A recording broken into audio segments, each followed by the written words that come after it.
People are committing to making changes in 2026. A survey from YouGov released this week found that 25% of Americans are committing to exercising more as their New Year's resolution, the most of any other goal. Doctors say sticking with that kind of routine can help improve people's heart health, which could potentially be life-saving.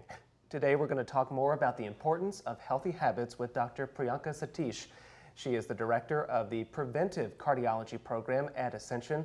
Dr. Satish, welcome so much, and thanks for being with us. Thank you for having me. Happy New Year as well. Happy New Year to you too. I don't want to dampen the mood right out the gate, but we want to mention some new research that shows that more people are dying from heart attacks during the end of December than at any other time in the year. We've just come off that period, but can you talk about how accurate that is and why that might be happening? That data is pretty accurate, actually, and it has been shown not just in the US and not just in Texas, but really across the globe. There have been data sets showing increased mortality from heart disease and increased admission for people with heart attacks, sort of around the holiday time. And you said we got out of it, but actually the risk lasts into January. So it's not just December and the end of December, but that risk even lasts into January. Multiple reasons have been postulated as to why this might be happening. Part of it is the stress of the holidays, changes in people's diets. Some people think there's something to do with the weather as well, and the cold weather might be increasing the chance of this happening. But the fact exists that it happens. Yeah. And I mean, so much of this is people wanting to be able to catch it before it gets to a point where they, where they can't do anything, get to the hospital. What should people look out for in men and in women? That is a good question. So signs of heart disease can include chest pain, and that's something that people know about. But really, you can have other subtle signs like breathlessness can be a sign, feeling nauseous, sweatiness, and chest pain radiating not just to the left arm, but really even the right arm can be a sign.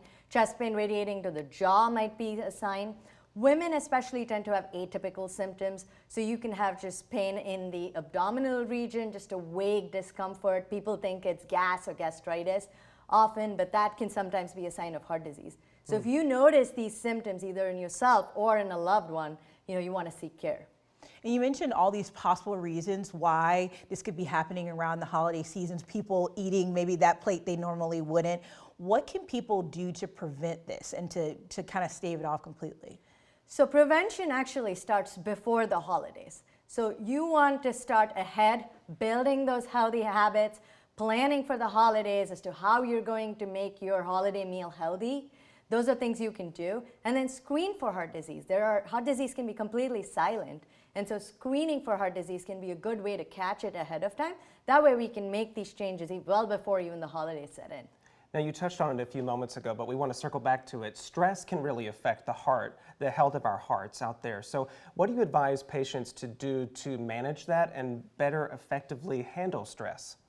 That is a great question. Stress is one of those underappreciated risk factors for heart disease, and there's a lot of data that chronic stress can increase heart disease risk. So things that you could do to manage stress, things like meditation, yoga, mindfulness, and if this is really affecting you, seeking professional help can actually be a very effective way to manage and mitigate stress, and therefore help your risk for heart disease.